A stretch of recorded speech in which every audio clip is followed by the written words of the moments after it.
राम राम जी, नमस्कार। उम्मीद करूँ सू भाई के सारे भाई ठीक ठाक होंगे और अपनी पढ़ाई पे पूरा ध्यान दे रहे होंगे। तो भाई हरियाणा में एक तरफ तो भर्तियां में फर्जीवाड़ा धोखाधड़ी का मामला चल रहा है, तो दूसरी तरफ हरियाणा में गड्ढे मुर्दे भी लिकड़न लागे से। क्योंकि भाई एक बालक जब 17, 18, 20 साल का होवे से तो वो नौकरी की तैयारी करना शुरू कर दे से, इस उम्मीद है कि भाई नौकरी मिलेगी।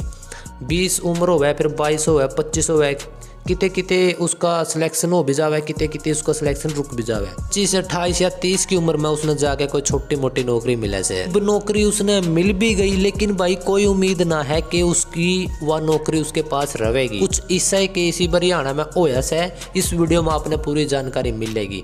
तो जिस तरह की जो यह न्यूज़पेपर की कटिंग्स है आपके मोबाइल की स्क्रीन पर देखने लग रहे हो कि हरियाणा के 38 HCS अफसरों की नौकरियों पर लटकी तलवार, नोटिस की तैयारी। तो भाई पूरा मामला क्या है यो? तो लाडले भाइयों, पूरा मामला यो है कि हरियाणा में 2004 में जब चौटाला की सरकार थी तब एक भर्ती करी गई थी 102 HCS एलाइटेड सर्विस, और 102 HCS अधिकारी उसमें लेने थे। तो वह भर्ती करी गई, लेकिन हर बार की तरह उस भर्ती पे भी आरोप लगे, केस होए कि भाई इस भर्ती में फर्जीवाड़ा है। तो इस वजह से वह भर्ती 102 कैंडिडेट की थी, लेकिन उसमें तय सिर्फ 38 अफसरों की भर्ती ठीक मानते हुए ज्वाइनिंग करा दी थी। लेकिन जो 38 कैंडिडेट थे भाई, उनकी नौकरी को न मिली, क्योंकि चौटाला की सरकार के बाद फिर हुड्डा साहब की सरकार आई और उनकी इस भर्ती की जो प्रक्रिया थी उसमें देख रेख करी और विजिलेंस के द्वारा पूरी जानकारी निकलवाई गई। लेकिन उसके बाद भी उन 38 कैंडिडेटा की ज्वाइनिंग नहीं हुई थी भाई। फिर उसके बाद 10 साल राज करने के बाद उसके बाद भाजपा सरकार आई। भाजपा सरकार ने 2016 में हाई कोर्ट ने आदेश दिया कि भाई जो 38 कैंडिडेट हैं उनको नौकरी दी जानी चाहिए। क्यों? क्योंकि भाई उनके खिलाफ कोई आरोप, कोई केस या कोई फर्जीवाड़ा साबित नहीं हुआ था। फाइनली 2004 की भर्ती 102 HCS अधिकारी जिसमें लेने थे, तो 2016 में यानी कि 12 साल के बाद उनकी ज्वाइनिंग करवाई गई 38 अधिकारियों की भाई। और जो 38 के अलावा जितने 64 अधिकारी और थे उसमें, जो मतलब ले जाने थे, जो उस टाइम पे कैंडिडेट थे, तो उन 64 की भाई उसमें भर्ती में उनका सिलेक्शन नहीं होया, तो 38 को ज्वाइनिंग करवा दी गई 2016 में।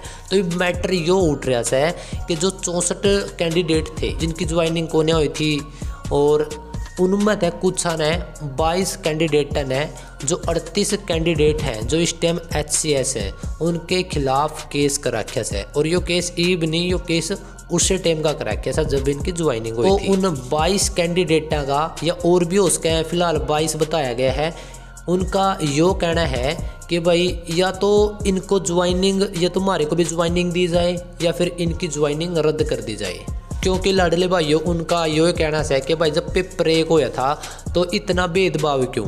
इनकी ज्वाइनिंग करवा दी और हमारी ज्वाइनिंग रद्द कर दी गई, तो इतना भेदभाव क्यों? जबकि 102 कैंडिडेट उसमें लेने थे। ज्वाइनिंग हुई सिर्फ 38 अधिकारियों की, और वो भी 12 साल के बाद 2016 में।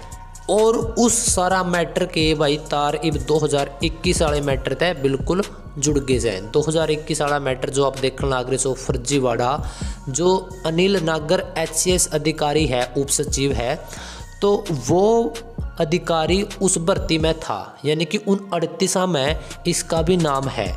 लेकिन अनिल नागर पहले ही उसकी पोस्ट तय निलंबित कराया जा चुके हैं कुछ दिन पहला। जिस तरह कि आपने पता लग भी गया होगा कि अनिल नागर जो कि HCS के पद पे एक अधिकारी है, जो कि एक HCS अधिकारी है, वो निलंबित कर दिया गया है। उसके खिलाफ आपने पता भी होगा कि भ्रष्टाचारी, धोखाधड़ी और धोखाधड़ी पीछे लेके नौकरी लगवाने के कई केस उसके खिलाफ बढ़ चुके हैं। घुमा फिरा के अब बात न्यू आवे से कि उन 22 कैंडिडेट का न्यू कहना है कि या तुम्हारे ते भी नौकरी दे जावे या फिर इन 38 ने भी हटा दिया जावे। भाई देख, बात साफ साफ ही यास है।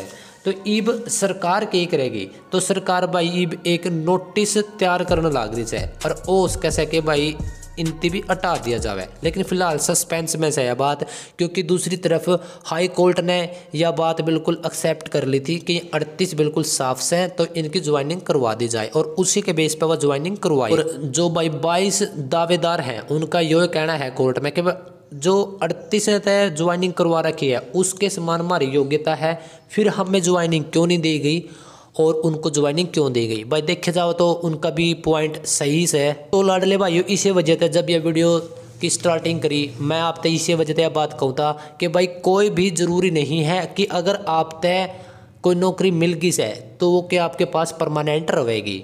तो भाई इस वजह से नौकरी की तैयारी करो, बहुत अच्छी बात है, लेकिन नौकरी की तैयारी के साथ साथ अपने अंदर स्किल फिट कर लो। स्किल का मतलब है कि भाई अच्छे तरीके से पढ़ो, नॉलेजेबल तरीके से पढ़ो, ताकि भाई आप कुछ अगर और काम करना चाहो या फिर बालका ने पढ़ाना चाहो या कुछ कोई इंस्टीट्यूशन खोलना चाहो तो भाई आपने कोई झिझक नहीं हुआ है और आप आराम से अपना काम कर सको और आपका घर का परिवार का सही गुजारा होता रहे। तो भाई बिल्कुल निचोड़, बिल्कुल गहराई तय आप तक बात समझाने की कोशिश करी है। और स्टडी होम पेज चैनल तो भाई आपकी लैंग्वेज का चैनल से है और आपने बिल्कुल गहराई तय टॉपिक समझाने की कोशिश करे है। आपके लिए खुशखबरी यह है कि अपने इस चैनल पे हरियाणा जी के विद फैक्ट और बिल्कुल गहराई तय शुरू कर दी गई है भाई। जो भाई इंटरेस्टेड है प्लेलिस्ट में जाके एक बार चेक जरूर कर लियो। मिलेंगे भाई अगली वीडियो के लिए। राम राम।